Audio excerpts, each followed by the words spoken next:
We're back in our summer series, going through the book of Romans, and as we're kind of using the tabernacle in the wilderness as our outline for this book. We've been moving, and we will be moving today a step deeper into the tabernacle. Today, we're going to step away from the altar. We talked how the tabernacle starts at the door where you confess your sins, and they would lay hands on an animal and declare themselves to be a sinner, and then you would come in and you would sacrifice your animal at the altar. And today we're moving away from that altar to the next step in the tabernacle, which is the laver, the cleanup process. The laver was this huge wash basin. It kind of informs a lot of what goes on in the New Testament. A lot of things we hear in the New Testament that seem to kind of come out of nowhere, they're all kind of informed by this laver, because sacrificing animals is dirty work. Blood, dust, dirt, everything. It's messy work. And so this gave the priests an opportunity to clean up after all of that blood and ash and grossness got on them from doing the work at the altar. But the basin was also where they did their ceremonial cleaning. We hear about this a lot. They would do the ceremonial cleansing. Originally that happened in the laver. They would come in, if you got ceremonially unclean, you'd offer like a really small sacrifice, a dove or something, and then you'd clean in the laver as like the ceremonial sign that you've been cleansed. And so in the New Testament, we hear about this a lot, where they're talking about the ceremonial cleansing, and the religious leaders got onto Jesus, how come your disciples don't cleanse as much as everybody else does? And the root of that theology is right here in the laver. In fact, this laver, as the Jews went into captivity and they no longer had a temple, which is where the laver was, they had to come up with new ways of continuing the ceremonial cleansing. And so this is one of the earliest forms of a what they call a mikveh, which was where Jews did ceremonial cleansing. What they would call baptisms. Actually, you would get dunked as a sign of cleansing. And that's one that would be in any synagogue today. They still have them in every synagogue. And so, ironically, the pool of Siloam, where the guy was crippled and he couldn't get in, he was like, an angel would stir the water. That was most likely a mikveh. That wasn't just like a natural pond. It was most likely a mikveh, and when they would see the water get stirred, somebody would get in and get healed, and this guy couldn't get in because other people were beating him to it. It was most likely a mikveh like that one on the left. But baptism in the first century Israel was fairly common, and it all stemmed from the laver. So John the Baptist, when he was baptizing in the Jordan, the weird thing wasn't that he was baptizing. That was actually fairly normal. The weird thing is that he was doing it in a river outside of the establishment, not in a mikveh where you had to pay something to get in and all that stuff that the Jewish establishment had built in around it. So the reason everything was weird was that he was in the river, not that he was just baptizing in general. But we've stepped away from the altar to this laver this morning, and it's kind of appropriate because Paul's actually going to talk about baptism in today's passage. But before we get there, I think we have to kind of review where we've been. I've warned you we're going to have to do this a lot in this book because this is a progressive book. Every thought builds on the last thought. I think what I love about the tabernacle as an outline of this book is the fact that there are kind of clear delineations of how you progress through the tabernacle. So there's a line between the altar and the laver. Those are not the same thing. And I think this is important to remember that you can't stand at both at the same time.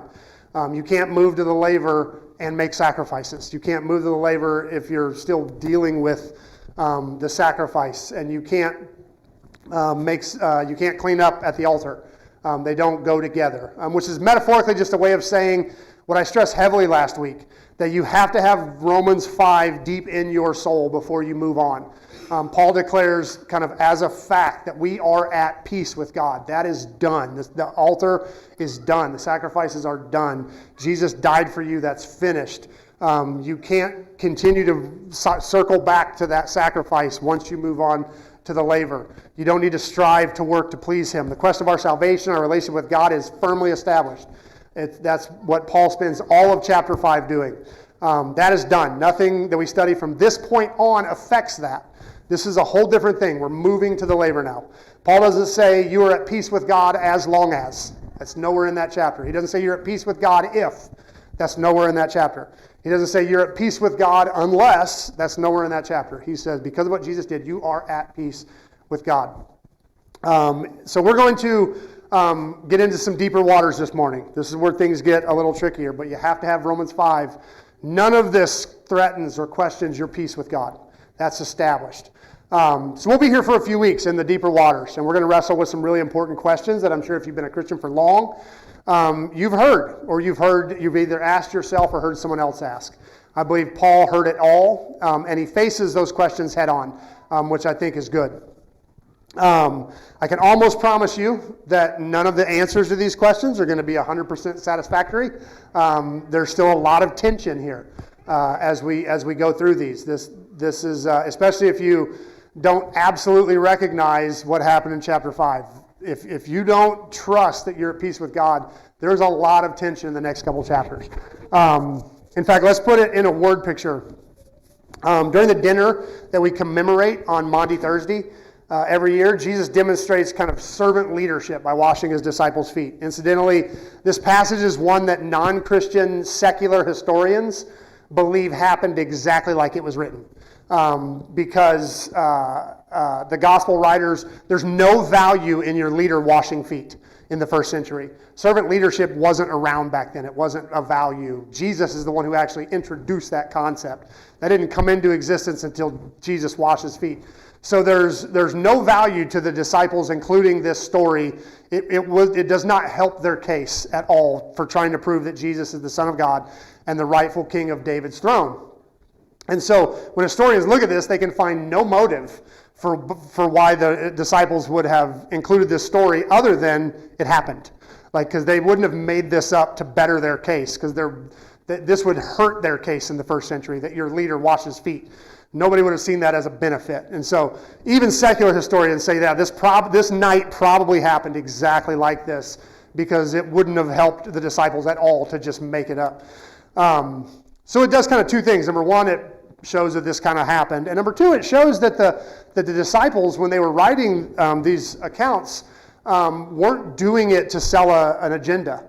They were recording what happened. Because if they were trying to sell an agenda, they would have cut this story, because it would not have benefited. So it kind of lends some veracity to them, even as historians, because they chose to, even if it hurt their case, so to speak, they still chose to record it. But anyway, that was for free. At this historically accurate dinner, Jesus takes the place of the lowest servant in the house, and here's how that reads. It says, before the Passover celebration, Jesus knew that his hour had come to leave this world and return to his Father. He had loved his disciples during his ministry on earth, and now he loved them to the very end. And it was time for supper, and the devil had already prompted Judas, son of Simon Iscariot, to betray Jesus. Jesus knew that the Father had given him authority over everything, and that he had come from God and returned to God. So he got up from the table, took off his robe, wrapped a towel around his waist, and poured water in a basin. Then he began to wash the disciples' feet, drying them with the towel he had around him. And Jesus said when Jesus came to Simon Peter, Peter said, Lord, are you going to wash my feet? And Jesus replied, you don't understand what I'm doing, but someday you will. No, Peter protested, you will never wash my feet. Jesus replied, unless I wash you, you won't belong to me. So Simon Peter exclaimed, then wash my hands, my head as well, Lord, not just my feet. And Jesus replied, a person who is bathed all over does not need to wash except for his feet to be entirely clean. And you disciples are clean, but not all of you. And he goes on to explain how the unclean one was Judas Iscariot. This is an exact picture of what's happening between Romans 5 and Romans 6, the difference. Peter makes the mistake that I think we all make. He says, no, you will never wash my feet. And I don't think Peter planned on laying down to dinner, because that's what they did. They kind of laid around a low table.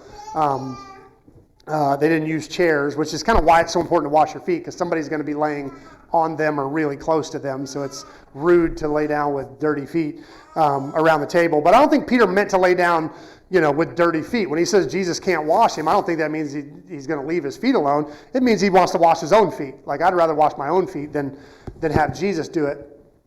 And then Jesus replies, unless I wash you, you won't belong to me. And I think people read this wrong a lot of times. We tend to read that you're not saved if you have dirty feet. Like he's saying, if I don't wash your feet, you're not with me, you're not saved. And I think that's wrong, because he says, like in the very next sentence, that the disciples are already clean. Like it would contradict what he says next. I think what he's actually saying is, we put the stress in the wrong place. We say, if I don't wash you, you're not with me. I think what he's saying is, if I don't wash you, you can't get clean. Like, who's going to do it? You? Like, because Jesus is talking beyond the feet washing. Like, he's basically saying what we said in Romans 1, 2, and 3. You can't cleanse yourself. You just can't. We've all tried it. None of us can do it. And so Jesus is basically saying, if I'm not the one who does it, you got dirty feet because you can't do it yourself. Like, this is an act of grace that I do, which I think is really powerful, because we have a tendency to think that Jesus saves us, but then it's on us to do all the cleanup, and I don't think that's how it works. Jesus empowers us the same way to be cleaned as he does to save us. I think what Jesus is saying is that he does that part too. He does the cleaning too. And we're going to actually get into that in Romans. And Peter's response to Jesus' declaration is what happens when you mix the altar and the laver. He says, let's wash everything. Wash my head, my hands. He wants to go back to the sacrifice and basically say that I need everything. And Jesus, and I honestly think he says this with kind of a chuckle. He says, a person who's bathed all over doesn't need to wash except for his feet. So he's basically saying, you don't have to go back and do the sacrifice all over again. You don't have to go get saved again. You don't have to there's no doubling back to the altar. We're at the laver, and that's a whole different process. And the key part is this. He says, you are clean. You are. Yes, your feet are dirty. We're going to wash your feet, but you're cleansed. That part is done. We've moved on. So this is kind of a word picture of what's happening. Basically, he's saying you might need to double back to Romans 5 every once in a while just to remind yourself you're at peace with God over the next chapter, but that's done. No matter what comes next, you're at peace with God. No matter how much cleanup there is still to do, you're at peace with God. Or in Jesus' words, you're clean. He says you're clean. No matter what your feet look like, you're clean. No matter how badly you need the towel in the basin, you're clean. You're clean. So as we shift gears today and start dealing with the sin that we still have, we have to remember that Romans 5 was established first. We are at peace with God before we start the cleanup. God saves us as an act of his sheer grace on our behalf, and we carry that reality with us through the rest of the book.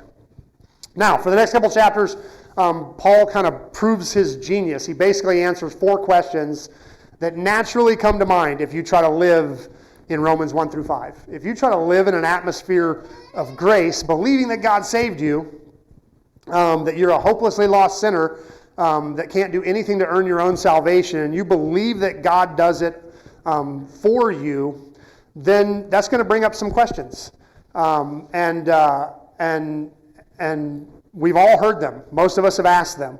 I've been teaching or preaching grace for basically 30 years.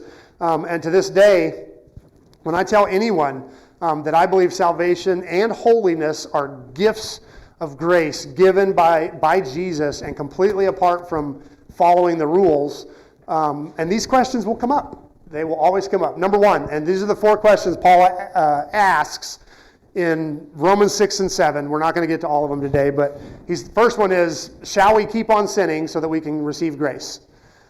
Shall we continue to sin so that we can receive grace? Paul has just established that God loves us so much, he sent Jesus to die for us while we were still sinners, while we were like his enemies. He died for us. So the natural question is, if sin provoked God to do such crazy things and love us so much, is it a good idea to just allow ourselves to sin because it provokes grace on our behalf? It sounds crazy when you say it outright like that. Like it sounds like almost silly. But have you ever done something knowing that it's wrong and you're going to have to repent, but God's going to have grace on you? Like you do it knowing the grace is there. So it's not like I mess up and I blew it and I need help. It's like I know I'm about to mess up, but I also know God has grace. That's what Paul's saying here. He's basically saying, do we sin knowing it provokes grace, knowing that grace is there? So when we sin knowing grace is there, we're getting this question. This is what Paul is wrestling with. Paul confronts that question, and he answers it. We'll get into that in a bit. The second one, since God's grace has set us free from the law, does that mean we can just go on sinning? This is a little different than the first question. The first question is, do I break the rules because there's grace to cover me? This question is basically, do I just throw the law out the window? Since grace is here, does the law go? Are we free from all the rules? Do we just ignore what the Bible says because I've been freed from all that? Are the rules obsolete in this new environment of grace? Who's ever wrestled with that question?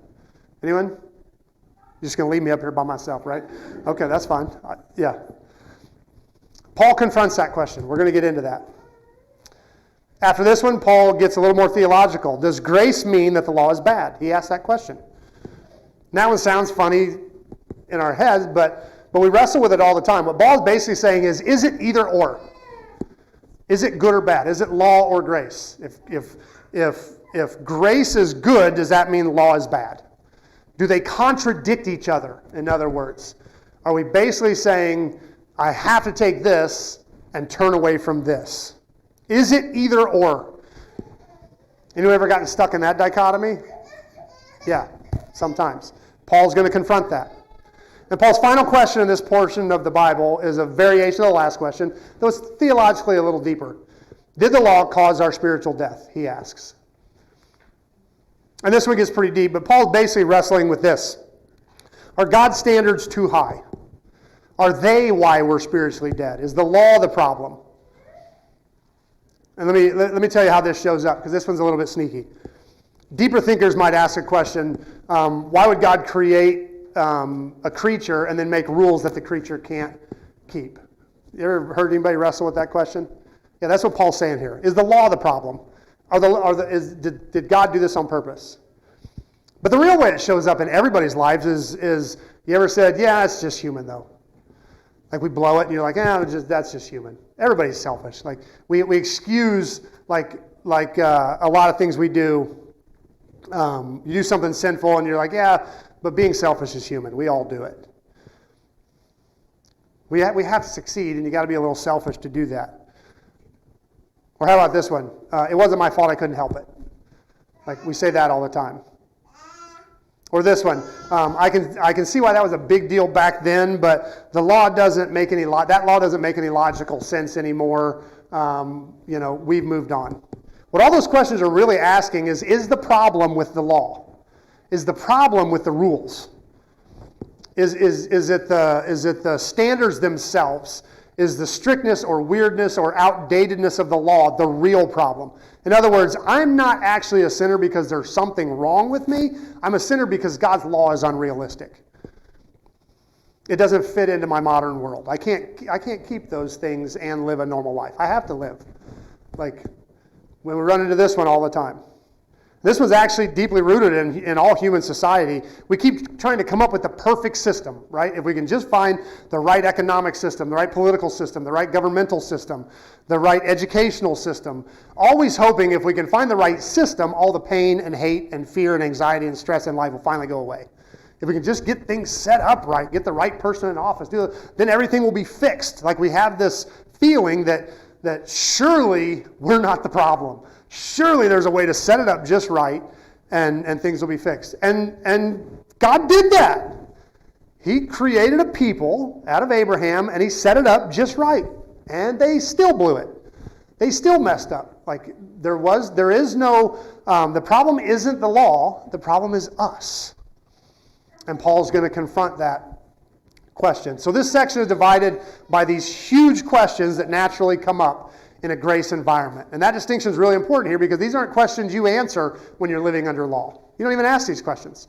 You just obey the law. And when you don't, you blew it. But it's only when you're trying to figure out how you live in a grace environment without law that these questions come up. Like, okay, well, if that's the case, then how do you do this? How do you do that? How do you wrestle with this? And that's what Paul does in this section. So you only question the purpose and application of the law when you go through chapter 5. I'm at peace with God. If I'm at peace with God, then what do I do with all this other stuff? If I'm at peace with God, then fill in the blank. And the way that Paul dives into the first question, which is the only one we're going to treat with today, reveals a huge principle of Scripture that I think we need to wrestle with today. So we're just going to do the first 11 verses of chapter 6. But it says, well then, should we keep on sinning that God can show more and more of his wonderful grace? Of course not. Since we have died to sin, how can we continue to live in it? Or have you forgotten that when you joined with Christ in baptism, you joined him in his death? For we died and were buried with Christ by baptism, and just as Christ was raised from the dead by the glorious power of the Father, now we also may live new lives. Since we've been united with him in death, we are also raised to life as he was. We know that our old sinful selves were crucified with Christ, so that sin might lose its power in our lives. We are no longer slaves to sin. For when we died with Christ, we were set free from the power of sin. And since we died with Christ, we know we will also live with him. We are sure of this because Christ was raised from the dead, and he will never die again. Death no longer has any power over him. When he died once to break the power of sin. But now that he lives for the glory of God. So we also should consider yourselves to be dead to the power of sin and alive to God through Jesus Christ. Now, there's a lot of, that gets a little deep language there. But the way Paul deals with this question, really all these questions, and a lot of the stuff he wrote, is in what we call an indicative imperative argument, which basically means this. This is what is, and here's what you do. The indicative is, this is the truth. The imperative is, this is what you do. Honestly, the structure of my sermons follows this. I think I've kind of hung on to it ever since I learned about it in some seminary class or another. But it's basically, this is what the Bible says. How do I respond to that? Because I never want to hear an indicative, this is what is true, without asking about the imperative. So what do I do with that? What does that mean to me? I don't ever want to study the scripture just to get smarter or just to win a debate or just to have something to teach or preach. Every time I get into the text, I want to say, okay, God, what do I do with this? How do I respond to that? What's the imperative? I now read the indicative. What's the imperative? When Paul does that in the opening of this chapter, and like I say, in most of his writings, but in this passage it's especially good, and I think it's what God really wants us to wrestle with this morning. And the whole thing hinges on one word. It says, but now, this is verse 11, but now that he lives for the glory of God, so you also should consider yourselves to be dead. This is, I learned this word is reckon yourselves to be dead, back when I learned it in the New King James. But the Greek word is logizame. That's a Greek word. You can see the English words that come off of that. Logic, logistics, logizame. The direct translation means to take inventory of or to account for. This is actually an accounting word in Greek. To bring both sides into balance. Logizame. So in the indicative imperative form, what Paul is saying is, here's the way things are. Your job, your imperative is to believe that. To account your reality to that reality, to reckon it, to make your perception of reality agree with that. Now, this is a really interesting word choice here, because this is not the word pistis. We've talked a couple weeks ago about the word pistis, which is the word that the Bible usually uses for faith or belief. When it says believe in Jesus, it's the word pistis, not the word logizame, not like believe up here, but like believe down here. They're two totally different words. Pistis is that word we talked about that's steeped in relationship and commitment. And if you missed that a couple weeks ago, I recommend going back to that recording. But the Bible uses the word pistis every time it speaks of faith in God or believing in Jesus. But here Paul uses logizame. And logizame is way closer to what we think of oftentimes when we say believe. Like believing that Abraham Lincoln's the 16th president. That's logizame. The history books say it. I don't see a problem with it. I believe it. Like that's logizame. That's accounting my reality. I agree with it. I see that as true. That's a true statement. And Paul is really fond of this word in Romans. He's already used it 12 times by the times he uses it here.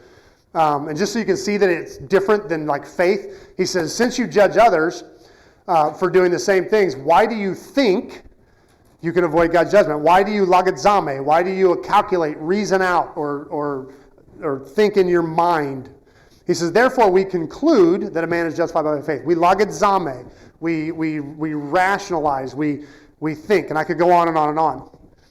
But this is a different kind of believing. This isn't commitment believing. This is agreement believing. This is not the kind that we're asked to believe in Jesus. We're asked to have pistis in Jesus, which is all-in relational faithfulness type of thing. That doesn't mean there's not a place for also mentally agreeing with what God says. According to Paul here, the entire argument of how you start cleaning up your lives begins with mentally agreeing that what God says is true. That's step number one. God says this is true. I logizame that. I believe that. I agree with that. I think this is a principle we need to get back to in our world today, because as we get smarter and smarter and smarter and more advanced, we just keep getting dumber. And it seems to me that the more we discover and honestly face up to scientifically with honest science, the more it proves that the Bible is honest and true. And there comes a point that I feel like we need to just draw a line in the sand and say, this, God's Word, is the standard in my life. That is what defines truth. God said it, I logizame it, that settles it. You can see the bumper sticker, God said it, I believe it. Yeah, God said it, I logizame it, that settles it. Let me get a t-shirt that says that. And I said that we need this today, but the truth is the story of humanity is really a fight over reality. It's really a fight over what is true, what is real. The idea of agreeing with God has always come from the core of Satan's attack on humans. God makes humans in his own image to be like him. He says, I'm going to make them like me. And Satan comes along and says, do you want to be like God? You know what Eve doesn't say? Hold on a second. I'm already like God. He already said he made me in his image. Satan doesn't say that. Satan comes with a whole different reality. If you want to be like God, you have to do something. Eat this fruit. At its core, Eve doesn't believe that God is telling the truth, that his reality is true. His reality says, I'm already like God. I don't have to eat anything to be like God. He made me in his image. Satan comes with a different reality. God says, the truth is you're like me. Satan says, no, that's not the truth. You need more. Which is real? Which is reality? How do you know which is true? God says, the truth is if you eat this, you'll die. What does Satan say? No, if you eat that, you won't die. He comes with a different reality, a different truth. Which one's real? Which one's true? Like if you eat that, you'll be like God. That's a whole different reality. The fight has always been over reality. It's always been over truth. What is true? I know this seems rudimentary, but I'm going to go ahead and say it anyway because I like to over-explain things. But lies don't come with a label. I mean, some do. Like when your kid's stealing, getting a cookie, and you're like, "What are you doing?" "I was getting a cookie for you." That one comes labeled. Like that one's a lie. Like that one's pretty easy. But the real lies, the deep lies, don't come with a label that tell you it's a lie. The good lies come counterfeit. You ever watch? I gotta make sure I say this right. Pawn Stars. You ever watch Pawn Stars? Gotta be careful. The people come in ready to sell King Arthur's sword for $200 million, and so they call in the expert, and the guy comes and tells you everything there is to know about Excalibur, and then he finds this little notch in the hilt, and he's like, "Oh no, this is a forgery made in Illinois in 1970. They made it for a Renaissance fair." Blah blah. Fakes don't come with a big sign on it, and you can always tell the person is crushed. "Oh man, I thought I really had Jimi Hendrix guitar. What are the chances?" But fakes don't come with a big sign on it, like fake, artificial. Fake swords, fake purses, fake money, fake realities. They don't come labeled. I was taught in Bible college that when they train people to recognize counterfeit money, they don't give them the 10 best counterfeits and show them where they're off. They give them the real thing, and they tell them to study it so hard and know everything about it so that a counterfeit presents itself. It's obvious. The real thing so well that the counterfeit just shows up. And that's what Paul's suggesting here. Hear the truth from God's word and know it so well that you align your very reality to it. He introduces this word into our lives as our responsibility. Your job, your imperative is logizame, to align your reality to this reality. God says it's true. And for about 10 verses, he said, this is what is. This is what is true. You are dead to sin. We hear God's word, no matter what Satan offers as an alternative reality. And believe me, when they come, they look convincing. They look like the real thing. But no matter what alternative reality we're offered, we choose to align our minds, our hearts, our souls to the very reality that God gives us. As we step up to what it means to clean up our lives and to deal with the sin that's in our lives after God has graciously saved us, Paul says we begin by aligning our reality to the simple truth. And the simple truth is this. He says, well, Should we keep sinning so that God can show us more and more of his wonderful grace? Of course not. Since we have died to sin, how can we continue to live in it? This is Paul's primary argument for this entire section. For the next 2 chapters, this is the root of the whole argument. We are dead to sin. He makes it several different ways, and he's going to use this idea as death to inform most of the metaphors he uses. He uses, like in marriage, if somebody dies, you're no longer committed to that person. You're allowed to be free because they died. Like, he's going to use this death metaphor over and over and over again in the next 2 chapters. Spoiler alert, he gets all the way to chapter 7 when he has his breakdown, and the way he words it is, what am I going to do with this dead body I keep dragging around with me? Who's going to deliver me from this body of death? I've got this dead thing that died with Christ, and I'm still dragging it around. What do I do with this dead body? This idea of being dead to sin is what informs both these chapters. It's over and over and over again. The basic statement of truth is that we were alive as sinners who are bound under the original promise to Adam and Eve that when you sin, you will die. As we talked 2 weeks ago, God, being just, can't just ignore that covenant. He can't just go, never mind, I'm not going to kill you. You're fine. He has to make good on his word. So we owe a death. And Paul's thesis is that death happened in Jesus on the cross. You didn't just get set free like some random pardon. No, the debt was actually paid in full. The death you owed was paid, which means you died. The death happened. That sinner who owed a death died.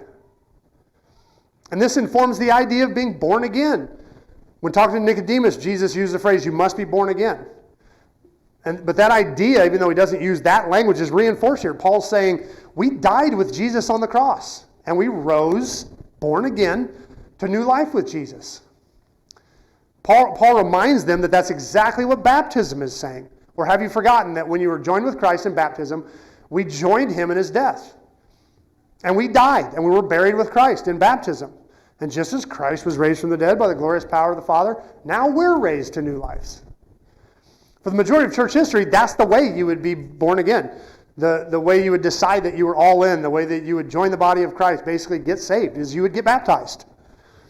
In more recent years, evangelicals have grown accustomed to praying a prayer or asking Jesus to be their Savior. And I'm not saying that's a bad thing or that it's invalid or anything.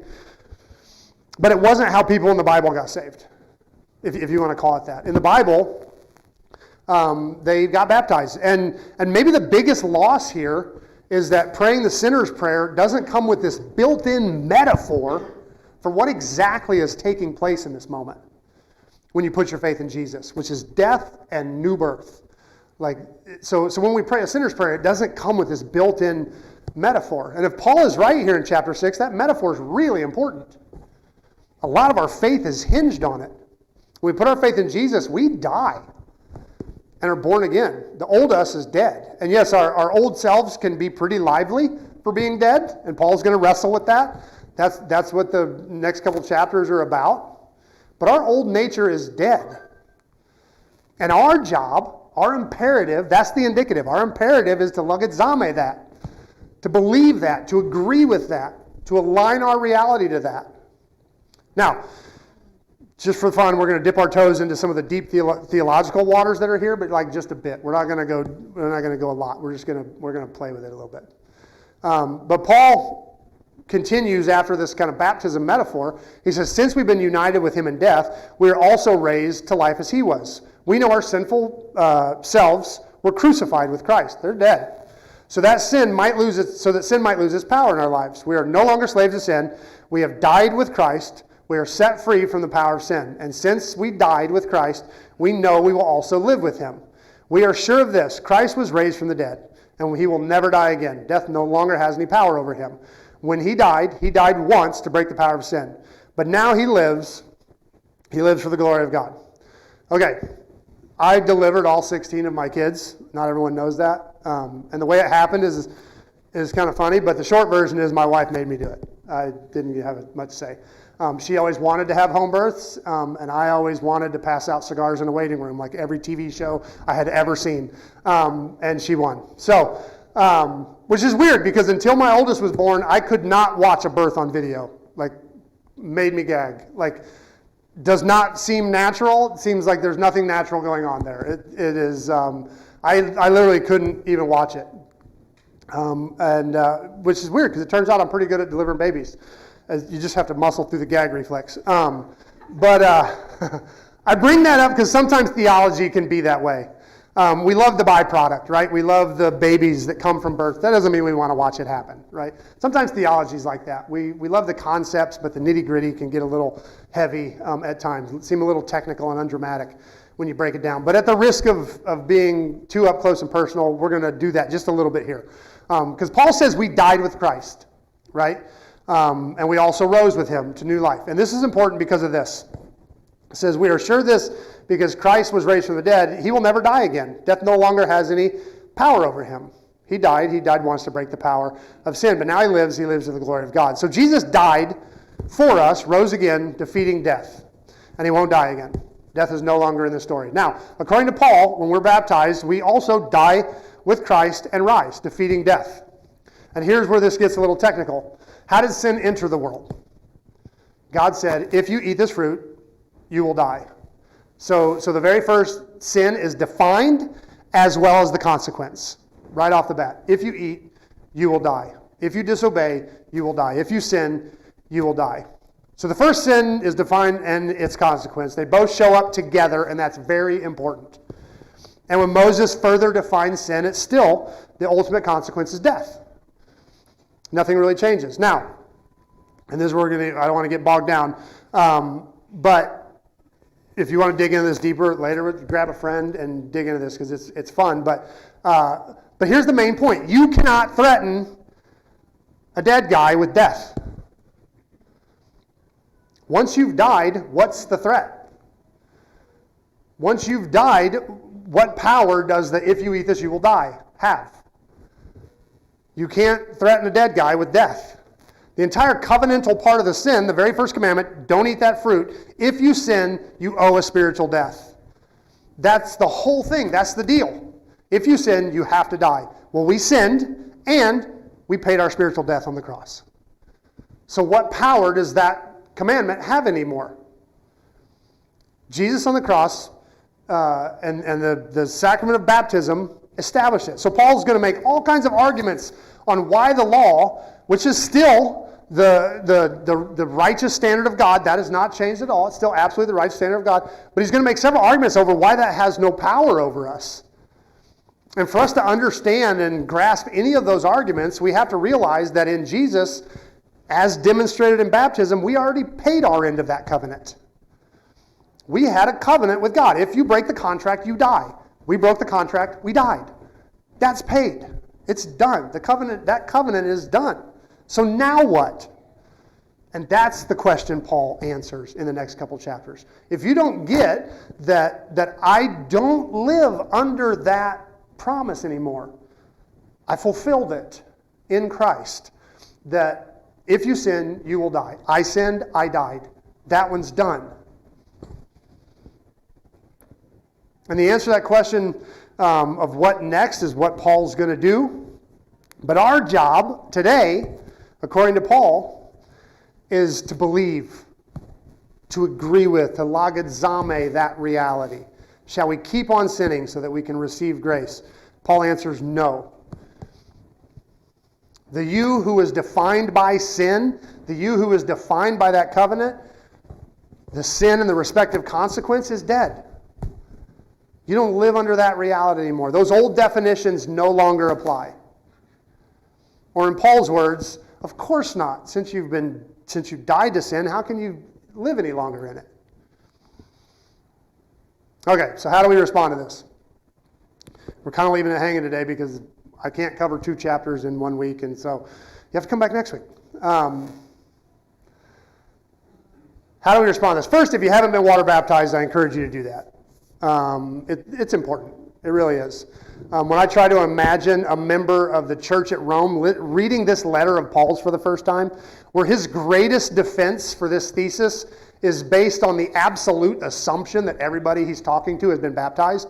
He's basically like, look at your own baptism. Like, he's just assuming everybody who's going to read this letter has been baptized. And he's like, and that's his greatest argument is like, the baptism you went through, we all went through, it tells the story. We died and were raised. So if you haven't been baptized, please let me know. We'd love to schedule a baptism service. I think we're looking at toward the end of July. But please let me know. Or if you were baptized as a child and you want to confirm that baptism, we would love to do that. So yeah, if you haven't been baptized, please let me know and we'll get that scheduled. But the second way that I would love to respond to this message is to spend some time this week thinking. Like, get up in your head. This is for the logical, rational people. You'll love this one. Because Paul gave us this word, logizame. And it's up in the brains. It's not down in the guts where faith, like the faith, pistis faith is. This is up in the head. This is up in the brain. So I'd love to spend some time this week really facing the reality that Jesus paid our debt. Our sin, our death has happened. What does that change in your reality? What changes if you were to believe that? If you were to agree with that? If you were to logizame that and say, I believe what Paul said. I agree with what Paul said. He said that I have paid that debt. I do not have a debt to owe that one. But there's like a bumper sticker that says something like, born twice, die once, or die twice, born once. Every time I see it, I'm like, that's not true, because you still have to die twice. Either on the cross and then your physical death, or you still die. We had a spiritual death. Ours, we just didn't have to pay it. Those who don't put their faith in Jesus will actually have to pay their spiritual death themselves. We don't have to, because Jesus paid it for us. But it had to happen. That debt had to be paid. That death had to happen. We didn't get away without that death. That death was not forgotten about or just erased. It had to happen, and that's what Jesus did for us. Was He died for us? That's what that means. It doesn't just mean it's not just a religious term. It means that death had to happen. He did it for us.